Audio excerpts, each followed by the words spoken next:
Vale la pena señalar que se ha lanzado una campaña en todo el país, desde el propio Sindicato Nacional de Trabajadores de la Educación, desde el propio gobierno federal, desde centenares de diputados que se han reunido con diversas representaciones democráticas en todo el país, en el que ha manifestado que esta reforma educativa en absoluto viola derechos laborales. Incluso cuando se aprobó la reforma constitucional que llevó a cabo la modificación de los artículos 3 y 73 de la Constitución, se llegó a plasmar una disposición en la cual se señala expresamente que se respetarán los derechos constitucionales de los trabajadores del magisterio. E incluso en varios lugares de la República, los compañeros que han asistido a negociaciones con el gobierno del Estado, con los congresos, han firmado minutas en las que dice que el gobierno del Estado se compromete a respetar los derechos de los trabajadores del magisterio. Y eso los compañeros, ya le decimos, compañeros, aquí hay un compromiso del gobierno del Estado de que van a respetar nuestros derechos. Hoy en la mañana estaba leyendo la información que aparece en todo el país. Por todos lados se plantea que la armonización no traerá como consecuencia una regresión de los derechos de los trabajadores del magisterio. Dice, pues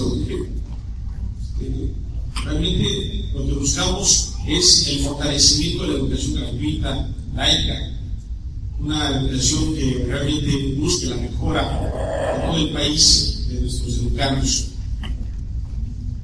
A mí me parece que tenemos que realmente darnos cuenta qué es lo que se está buscando en esta reforma educativa y entender el tema para no solamente entenderlo uno, sino poderlo explicar a la sociedad entera de que esta reforma como tal no es un aspecto que pueda decirse que afecta a los trabajadores del magisterio. Realmente es una reforma de tal tamaño que afecta a los intereses de la nación.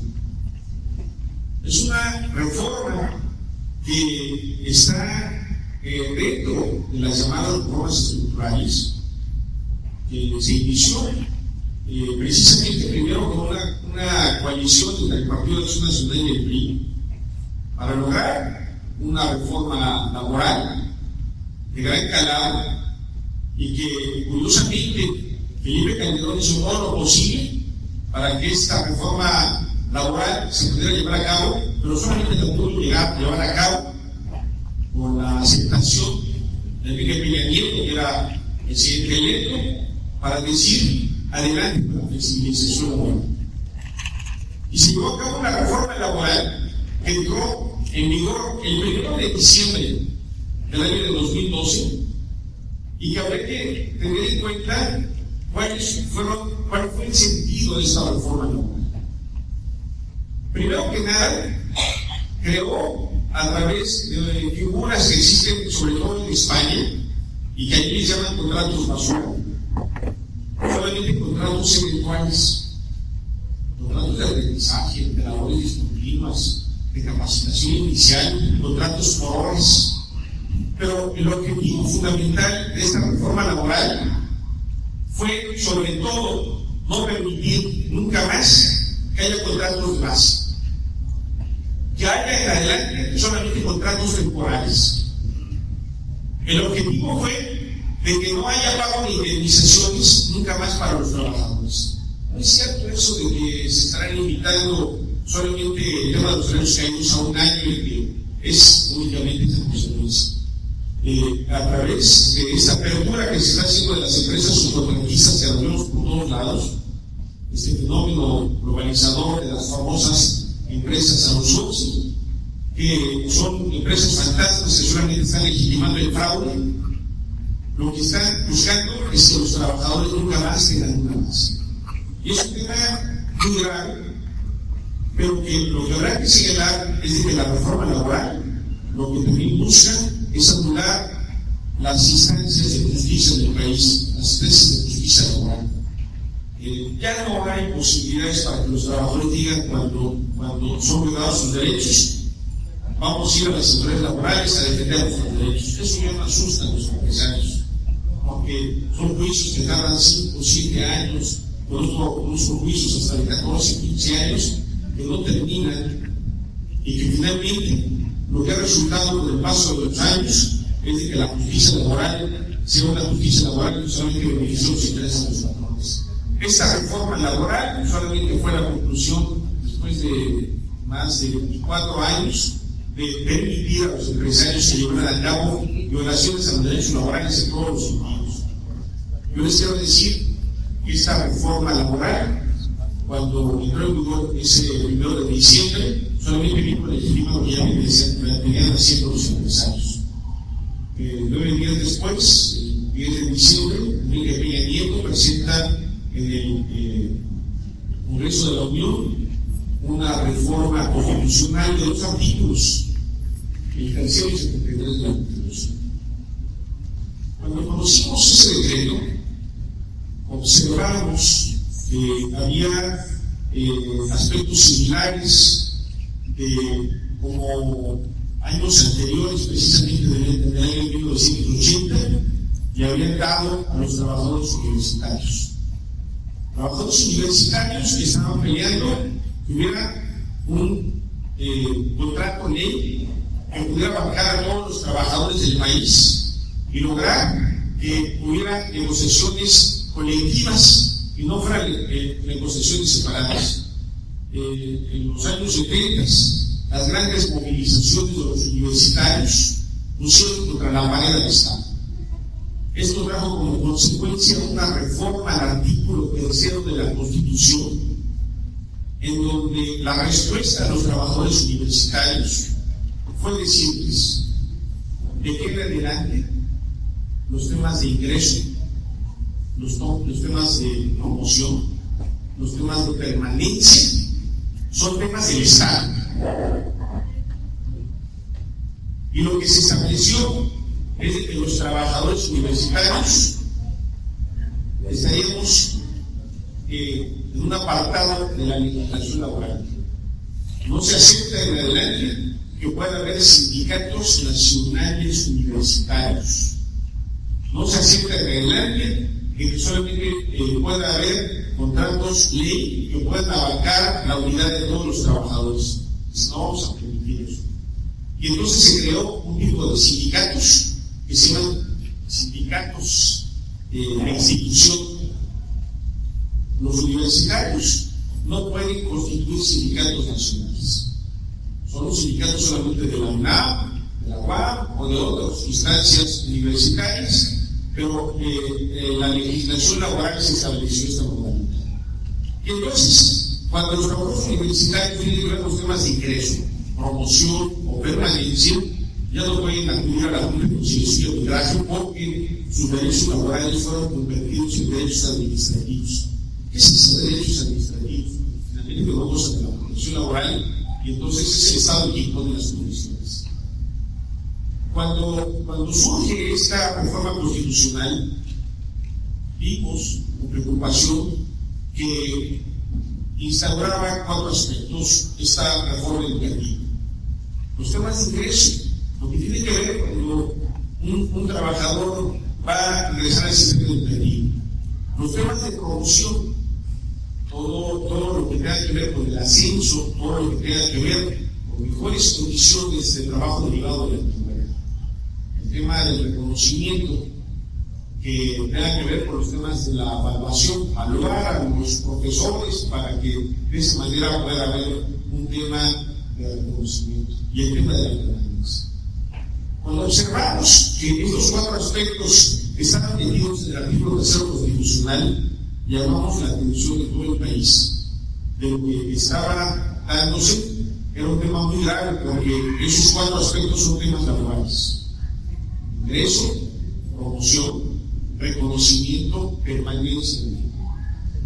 Y ahí, obviamente, lo que se avisoró, que de nada servía que la Constitución se dijera con pleno respeto a los derechos constitucionales, porque esos 4 derechos, como estaban planteando, es sacarlos de la legislación laboral, las estaban sacando del 123 para acomodarlas en el artículo 3 constitucional. ¿Pero para qué? Para que efectivamente ya no fueran derechos laborales. La reforma constitucional que fue alentada y se planteó que esta reforma educativa era incluso más agresiva que la reforma laboral que se instauró el 1 de diciembre del año 2012. Fíjense lo que estoy comentando, mucho más agresiva, porque esta reforma educativa trajo como consecuencia que los trabajadores del magisterio ya no serían reconocidos como trabajadores. Se instaura el artículo 73 de la Constitución, el servicio profesional docente. Un servicio profesional docente en donde, primero, se les quita el derecho de la bilateralidad. La bilateralidad individual y la bilateralidad colectiva. ¿Eso qué quiere decir? El derecho laboral, para que pueda ser derecho laboral, tiene que ser colectivo, tiene que ser en un ámbito bilateral. El patrón y el trabajador tienen que, de común acuerdo, establecer un contrato de trabajo. Por eso se llama contrato, si no sería sin trato. Entonces, lo que surgió ahora con el tema administrativo es que ahora es una relación sin trato. Solamente lo que interesa es la voluntad del patrón o la del trabajador. Por eso decimos que convirtieron a los trabajadores del magisterio en objetos inanimados, porque finalmente ahora ya no se toma en consideración la voluntad del magisterio, de los profesores. Se convierten en derechos administrativos porque ahora ellos ya son relaciones sin trato. Y entonces quitan el aspecto bilateral individual, porque el trabajador ya no se va a tomar en cuenta cuando ingresa. A él no se le pregunta, ¿sabes qué? Si quieres ingresar, va a ser sobre estas reglas. Esto trae como consecuencia que se quite la bilateralidad colectiva, las condiciones generales de trabajo, que son fruto de muchos años de presiones de la organización sindical para poder participar en mejores condiciones de los trabajadores, desaparecen en esos 4 temas. En el ingreso, en el reconocimiento, en la promoción y la permanencia, no se toman en cuenta las condiciones generales de trabajo. Y un aspecto muy delicado que hemos señalado, esta es una ley fascista porque finalmente lo que está planteando que no quieren saber nada del sindicato, alegando de que este sindicato de los maestros es un sindicato corrupto, ya ven la lideresa como cuántos millones tenía, y entonces todo lo que fue el sindicato desaparece. Y entonces el sindicato no aparece en ninguno de estos escenarios. Se le va a dar otra función. El gobierno ya ha sabido qué función se le va a dar. No podrá intervenir en esos temas, pero se le dará la posibilidad de que la dirigencia nacional del Sindicato Nacional de Trabajadores de la Educación pueda negociar los incrementos salariales. ¿Cuáles? De todo el mundo. Pero finalmente les va a dar esa capacidad para que finalmente pueda tener un peso político precisamente frente a los trabajadores de la educación. No se va a permitir más una doble negociación de los estados. Es lo que se busca, que en los estados las representaciones sindicales carezcan de fuerza para negociar entre los gobiernos de los estados más tecnologías económicas. Eso le toca solamente a la dirigencia sindical nacional. Esto tiene un objetivo político, para que efectivamente las instancias a nivel de los estados sean solamente de apariencia, de papel, que están administrando lo que van a ser lo más inmediato, vacaciones, licencias, permisos, no sé, que se pueda ver lo que no, en un momento determinado, como si fueran como una dependencia administrativa del gobierno. Los sindicatos a veces se convierten en eso, en auxiliares. Hace muchos años yo representando a una organización sindical, despidiendo a todo el comité.